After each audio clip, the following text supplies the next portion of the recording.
Sirs and madams, it's Christmas! My favorite time of year. You know it, I know it. I mean, I was all over this Christmas business last year, just like the year before and the year before that, and yeah, I loves it. And this year, I'm dressed as a reindeer, in case you hadn't noticed. 2014 was a big year for video games, or at least it tried to be. The release schedule was straight up stacked. But a number of the titles released this year didn't really live up to expectation. But you better believe there were some real gems on the list. So this year for Christmas, and as a year-end roundup, I figured I would have myself some fun and do a quick list on games that I've been really enjoying this year. Now these aren't going to be completed reviews, as I haven't played some of these games to completion. This is rather a list of informed impressions, games that keep me coming back to them. So today we take a look at the top 5 games you should totally be asking for Christmas this year, or if you're the type with disposable income, 5 games that will help you be the best Santa you can be to yourself.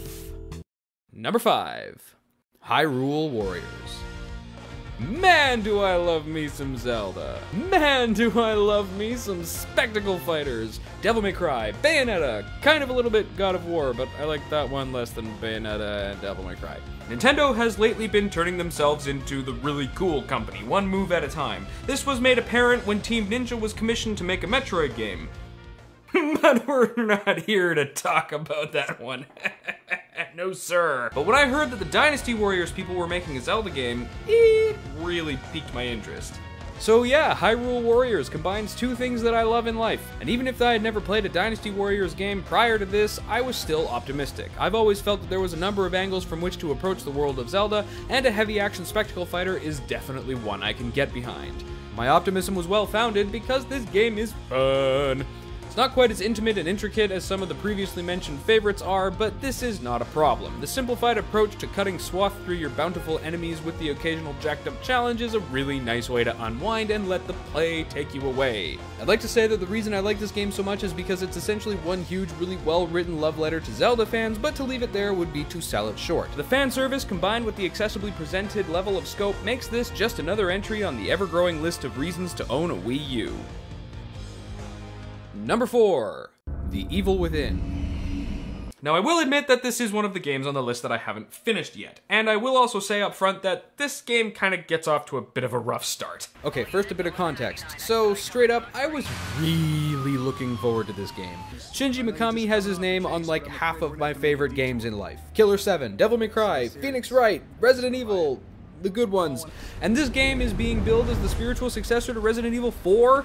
I really had to sit down and carefully consider if I was going to pre-order this game for the PS4 or PC. Needless to say, when I got my hands on this game, I booted it up the minute I was done like 4 videos for my channel, but I quickly established myself as a filthy casual and dove headfirst into playing it for the story.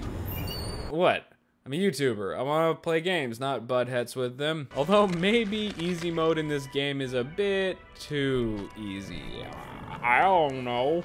What is happening? I mean, it's interesting, but like, what kind of significance does any of this have? Why is my leg no longer injured? Why am I interested? Who is this guy? Yep, the game gets off to a bit of a rocky start. Some gameplay janks and a mysterious opening that is a bit, maybe too mysterious and lacking in character appeal. And yeah, in the beginning I was kind of just only playing this game because of nepotism. But once the game gets going, yeah, it's fun, it's solid, it's challenging. I can see this game being big with speedrunners. It's a really solid game and I'm definitely gonna keep playing it, but the fun comes purely from a mechanical standpoint. So is it everything I was hoping for? No, but I'm still having fun with it, and if you like yourself some serious suspense and tension-driven gameplay, give this one a look, because geez, there's a lot of that going on here. Number 3, Shovel Knight. I first came across Shovel Knight on Steam Greenlight, which is just a haven of stellar game design all the time, every time, am I right?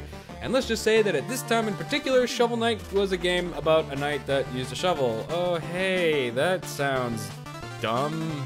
But I still voted for it, you know, mostly so that Yacht Club games could feel good about themselves. But what an idiot I was, right? And yeah, I know I went on Peridactyl's channel and was all like, this game be jank, yo. But let me put all the rumors of me being a threat to national security to rest by pointing you in the direction of my own Shovel Knight video that came out just a few months back.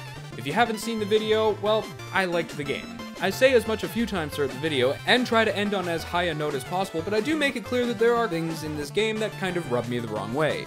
Instant death spikes, no run button, you know, stupid picky shit. But the more I think back on Shovel Knight, the more I remember just enjoying it. This game brought me right back to the early days of my life in gaming. Walking away from that ending left me with such a warm, tingly feeling of accomplishment that I can't help but feel that my Shovel Knight video might not actually properly represent how much I liked the game. Whatever, suffice it to say that when all is said and done, I stand by the closing of my video. There is no reason not to try this game. It's charming, fun, and memorable to boot. Definitely a game that should become a Christmas memory for you. Because that's what this list is about. You should be asking for Christmas, remember? Number 2. Age of Wonders 3. I really do love myself some pseudo-grind strategy, especially if it's in a fantasy setting, which I think is most of them. The Age of Wonders series has been around for a while, but with a considerable gap of 12 years before this third installment finally made it to us. Terrific news for the me of 9 months ago, as I had at that point recently picked up Age of Wonders 2, only to discover that it is literally impossible. That's a topic for another video. Seriously, if you get sucked into big multifaceted strategy games, this one will probably become a pretty serious threat to your productivity. I had to hammer this video out over 9 days, and including this game on the list, yeesh, almost didn't make it. So yeah, Age of Wonders 3 is a really good follow-up to a series that might not have aged as well as I would have liked it to. There is a lot of accessibility here, and a fluidity that I find a lot of grand strategy-esque games sometimes lack. In the end, the base game is great. It plays great, it sounds great, lots to do, just not lots to do it in. The game is a bit lacking in the content department, but the first expansion is already here, which I personally have yet to check out. It may be somewhat of a niche title, but it is certainly my niche, which is why I have it at number this one. I don't know a ton of people who are into these sorts of games, but between a straight-up addictive soundtrack and a natural flow of gameplay weaving itself perfectly into such a grand scope, Age of Wonders 3 is a game that I really like, and you might too! And before we hit up number 1 on this list, let's take a moment to go over a couple of honorable mentions. Go. And with that, the number 1 game you should totally be asking for Christmas this year is Bayonetta 2. The following is my 3-word review of Bayonetta 2. Are you kidding me? The following is my 235-word review of Bayonetta 2. Holy shit, this game is amazing! Bayonetta 2 is very quickly working its way into my top 10 games of all time. Like, in the week and a bit since I started playing it.